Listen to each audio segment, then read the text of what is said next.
ನನ್ನ ಸ್ನೇಹಿತ ಶರತ್ ಅಂತ ಹೇಳಿ ಪರಿಚಯ ಮಾಡಿಸಿದ್ರು ಯೋಗೀಶ್ ಅವರು ನನಗೆ. ಆನಂತರ ಕೂತ್ಕೊಂಡು ಚರ್ಚೆ ಮಾಡ್ತಿದ್ದಾಗ ಹಾಗೆ ತಮಾಷೆ ಹುಟ್ಟಿದ್ದು, ನಿಮ್ಮ ಮೊದಲ ಸಲ ಅಂತ ಮಾಡಿದ್ರಿ, ಮುಂದೆ ಏನೋ ನೀವು ಸಿನಿಮಾ ಅಂತ ಮಾಡಿದ್ರೆ ಎರಡನೇ ಸಲ ಅಂತ ಮಾಡಿರಿ ಅಂತ ಒಂದು ತಮಾಷೆ ಮಾಡಿದ್ದೆ ಅವ್ರಿಗೆ.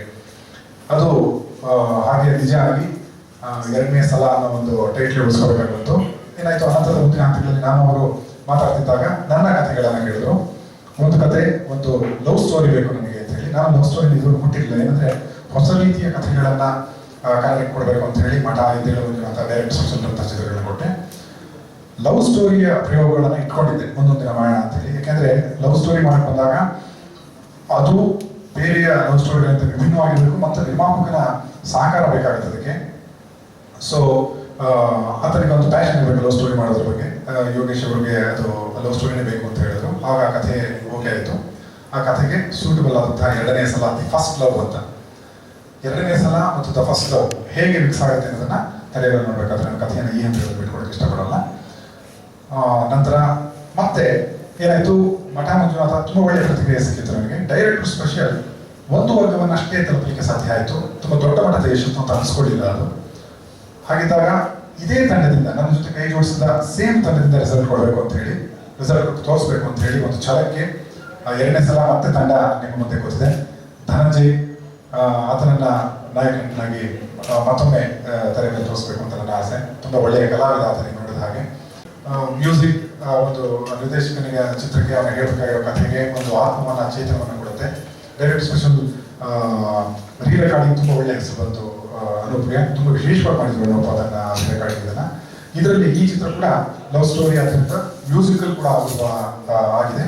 ಹಾಗಾಗಿ ನನಗೆ ಈ ಚಿತ್ರಕ್ಕೆ ಅನುಗ್ರಹ ಬೇಕು ಅಂತ ಹೇಳಿ ನಾನು ಪ್ರಕಟಿಸ್ಕೊಂಡಿದ್ದೀನಿ. ಮತ್ತು ನಾನು ಮುಂದ್ಕಂಡಾಗಿ ಮಾಹಿತಿ ಮಾಡಿದ್ದಾರೆ. ಟೈಟ್ಲು ತುಂಬ ಇಷ್ಟ ಆಯ್ತು. ಎರಡನೇ ಸಲ ಮತ್ತೆ ಗುರುಗಳ ಜೊತೆ ಮಾಡ್ತಾ ಇದ್ದೀನಿ. ಫಸ್ಟ್ ಲವ್ ನನ್ನ ಮೊದಲ ಪ್ರೀತಿ ಗುರುಗಳು ಇಂಡಸ್ಟ್ರಿಯಲ್ಲಿ. ಸೊ ಸದ್ಯಕ್ಕೆ ನಾನು ಹಂಗೆ ಅರ್ಥ ಮಾಡ್ಕೊಳ್ಳಿ, ಕತೆ ತುಂಬ ಆಪ್ಟ್ ಆಗಿದೆ ಅಂತ ಹೇಳಿದ್ರೆ, ಕತೆ ಹೇಳಿದ್ಮೇಲೆ ಅದೇ ಲವ್ ಸ್ಟೋರಿ. ಸೊ ಒಳ್ಳೆ ಹೀರೋಯಿನ್ ನೋಡ್ಕೊಡ್ತೀನಿ ಅಂತ ಹೇಳಿ ಹಂಗಾಗಿ ತುಂಬ ಖುಷಿಯಾಗಿ ಹೋಗ್ಕೊಂಡು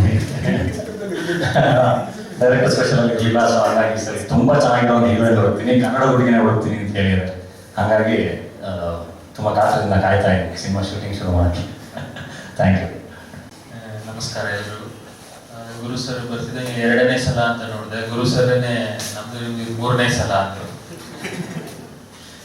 ಸೊ ನಾನು ಕುತೂಹಲದಿಂದ ಕಾಯ್ತಾ ಇದ್ದೀನಿ. ಹಿಂದೆ ಎರಡು ಸಿನಿಮಾಗಳು ಒಳ್ಳೆ ಹೆಸರು ತಂದು ಕೊಡ್ತೀವಿ ನಮಗೆ. ಈ ಸಿನಿಮಾನು ಅದಕ್ಕಿಂತ ಜಾಸ್ತಿ ಹೆಸರು ತಂದು ಕೊಡುತ್ತೆ ಅಂತ ನಮಗೆ. Thank you Guru sir. ನನ್ನ ಮೊದಲ ಸಿನಿಮಾ ಮೊದಲ ಸಲ.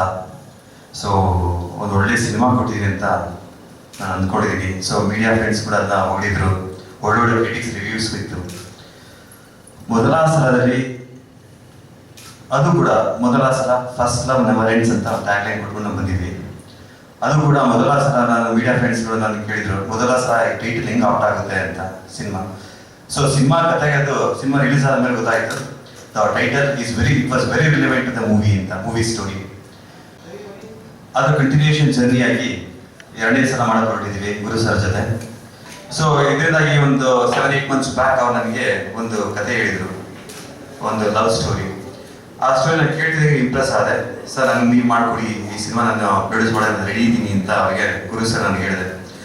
ಸೊ ಇಟ್ ವಾಸ್ ಕೋಇನ್ಸಿಡೆನ್ಸ್ ಅನ್ನೋದಕ್ಕಿಂತ it was very pre planned.